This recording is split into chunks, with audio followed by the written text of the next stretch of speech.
Hello it's me S M Krishna welcome to our channel Vikri vlogs. അപ്പോൾ വിക്രി വ്ളോഗ്സിൻ്റെ പുതിയൊരു വീഡിയോയിലേക്ക് എല്ലാവർക്കും സുസ്വാഗതം. ഇന്നത്തെ നമ്മുടെ വീഡിയോ ഒരു സാരി അതിലേക്ക് 2 ബ്ലൗസ്, ഒരു സാരിയിലേക്ക് 2 ബ്ലൗസ് എങ്ങനെ വെയർ ചെയ്യാമെന്നാണ്. എല്ലാവർക്കും അറിയുന്ന കാര്യമായിരിക്കും എങ്കിലും ഞാൻ കാണിച്ചു തരാം. എൻ്റെ ഒരു രീതി ഞാൻ കാണിച്ചു തരാം. ഈ ഒരു സാരി ഇതാണ് ഒരു ബ്ലൗസ് കേട്ടോ. ഇത് നമ്മുടെ ടാങ്ക് ടോപ്പാണ്, മീഷോന്ന് ഓർഡർ ചെയ്താണ്. ദെൻ ഈ ഒരു ബ്ലൗസാണ്. അപ്പോൾ നമുക്ക് നോക്കാം എങ്ങനെയാണെന്ന് കേട്ടോ.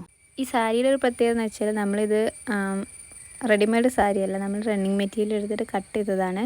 നമ്മൾ ഇവിടെ ഡാൻസ് പ്രോഗ്രാമിന് വേണ്ടിയിട്ട് നമ്മൾ 12 പേർക്കേറ്റ് കട്ട് ചെയ്താണ് ഈ ഒരു കളറ്. അപ്പോൾ ഇതൊരു ഒറ്റ കളറുള്ളൊരു സാരിയാണ്. സാരി എന്ന് പറയാൻ പറ്റില്ല, നമുക്ക് മെറ്റീരിയലാണ്. അപ്പോൾ ഞാനിതിന് കുറച്ച് ഡെക്കറേഷനോ കൊടുത്തു.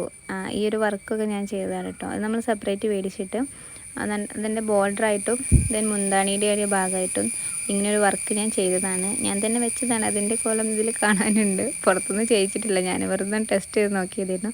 ഈ ഒരു ഇത് എനിക്ക് ഭയങ്കര ഇഷ്ടമാണ്, മുന്താണീൻ്റെ അറ്റത്തുള്ളത്. അപ്പം നമ്മൾ ആദ്യം നോർമൽ ബ്ലൗസ് ഇട്ടിട്ടാണ് നോക്കുന്നത്. ഈ ഒരു ബ്ലൗസിൻ്റെ കൈ എനിക്ക് ഭയങ്കര ഇഷ്ടമാണ്. അപ്പോഴത്തെ ഒരു മോഡലാണല്ലോ. അപ്പം ഞാനിത് വേറെ വർക്കൊന്നും ചെയ്തിട്ടില്ല ഈ ബ്ലൗസിൽ. കാരണം എന്താണെന്ന് വെച്ചാൽ വേറെ എല്ലാ ഇതിക്കും ഒറ്റ കളറാകുമ്പോൾ നമുക്ക് എല്ലാത്തിക്കും മാച്ച് ആക്കാമല്ലോ എന്ന് വെച്ചിട്ട് ഞാൻ വേറെ വർക്കൊന്നും ചെയ്തിട്ടില്ല ബ്ലൗസിൽ. ഇങ്ങനെ പ്ലെയിൻ ആക്കിയിട്ടതാണ്. അപ്പം ഞാൻ നേരത്തെ പറഞ്ഞിട്ടുണ്ട് എനിക്ക് സാരി എടുക്കാൻ പെട്ടെന്നുണ്ട്. ഞാൻ യൂട്യൂബ് കണ്ട് പഠിച്ചതാണ് സാരി എടുക്കുന്നത്. അപ്പോൾ ഞാൻ ആദ്യം പ്ലീറ്റ് എടുക്കാതെ വെറുതെ വൺ സൈഡ് ഇട്ട് നോക്കി. അതെനിക്ക് നല്ല ഭംഗിയായിട്ട് തോന്നി.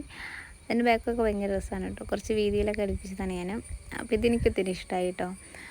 ദെൻ അത് കഴിഞ്ഞിട്ട് ഞാനൊന്ന് പ്ലീറ്റ് എടുത്ത് നോക്കി. അപ്പോൾ അതിലും ഒരു വൃത്തിയുണ്ട്. എനിക്ക് പ്ലീറ്റ് എടുക്കുന്നത് വൺ സൈഡിനേക്കാളും ബെറ്റർ പ്ലീറ്റ് എടുക്കുന്നതാണ്. കാരണം ഞാൻ കുറച്ച് ഹൈറ്റ് കുറവായതുകൊണ്ട് വൺ സൈഡ് ഇടുമ്പോൾ ഒരു വൃത്തി കിട്ടില്ല. അപ്പോൾ ഞാൻ അധികവും വൺ സൈഡ് ഇടാറില്ല, പ്ലീറ്റ് എടുത്തിട്ടാണ് സാരി എടുക്കാറ്. അതാണ് ഒന്നുകൂടെ ബെറ്റർ എന്ന് എനിക്ക് തോന്നി. കുറച്ച് ഹൈറ്റുള്ള ആൾക്കാരൊക്കെ ആണെങ്കിൽ സാരി എടുക്കുമ്പോൾ ഒരു പ്രത്യേക ഭംഗിയാണല്ലോ.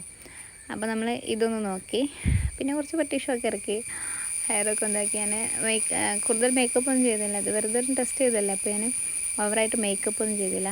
കുറച്ച് പട്ടീഷ് ഇറക്കി നോക്കി. ഇതിൽ കുറച്ച് ഭംഗിയുണ്ടെന്ന് തോന്നി. ഈ ഒരു ഇതിൽ എനിക്കൊത്തിരി ഇഷ്ടമായി. ദെൻ നമ്മൾ ഈ ഒരു സ്ലീവ്ലെസ് നമ്മൾ ടാങ്ക് ടോപ്പ് വെച്ചിട്ട് നോക്കി. അതെനിക്ക് ഒത്തിരി ഇഷ്ടമായി കേട്ടോ. മറ്റേതിനേക്കാളും കുറച്ചൊരു ഡിഫറെൻ്റ് ആയിട്ടൊരു ലുക്ക് കിട്ടി. അപ്പോൾ എനിക്ക് ഒത്തിരി ഇഷ്ടമായി. ഇതിലും തന്നെ പ്ലീറ്റ് എടുക്കുന്നതാണ്. ഈ ഒരു സ്ലീവ്ലെസ് ആവുകൊണ്ട് പ്ലീറ്റ് എടുക്കാതെ വൺ സൈഡ് ഇടുമ്പോഴാണ് ഒന്നുകൂടെ ഒരു ബെറ്റർ തോന്നി. അതിൽ ഒരു നാച്ചുറൽ എന്താ പറയുക, ഒരു ലുക്ക് കിട്ടി. എനിക്കൊരു ഭയങ്കര ഇഷ്ടമായി ഇത്. അപ്പോൾ ഞാൻ മറ്റേതിനേക്കാളും കൂടുതൽ ഇഷ്ടമായത് എനിക്ക് ഇതാണ് കേട്ടോ.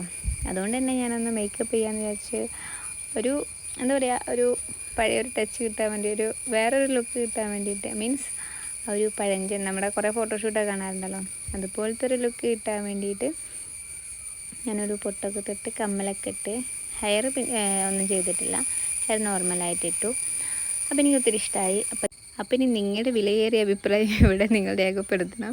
നിങ്ങൾക്ക് ഏതാണ് ഇഷ്ടമായത്, അല്ലെങ്കിൽ എനിക്ക് ഏതാണ് ഇതിൽ മാച്ച് ആയത്, ഫുൾ സ്ലീവ്ലെസ് ആണോ അതോ ഹാഫ് സ്ലീവ് ആണോ രസം എന്നുള്ളത് നിങ്ങൾ കമൻറ്റ് ചെയ്യണം. അപ്പോൾ ഇത്രയുള്ള ഇന്നത്തെ video. It's me S M Krishna signing off. Tata bye bye, see U.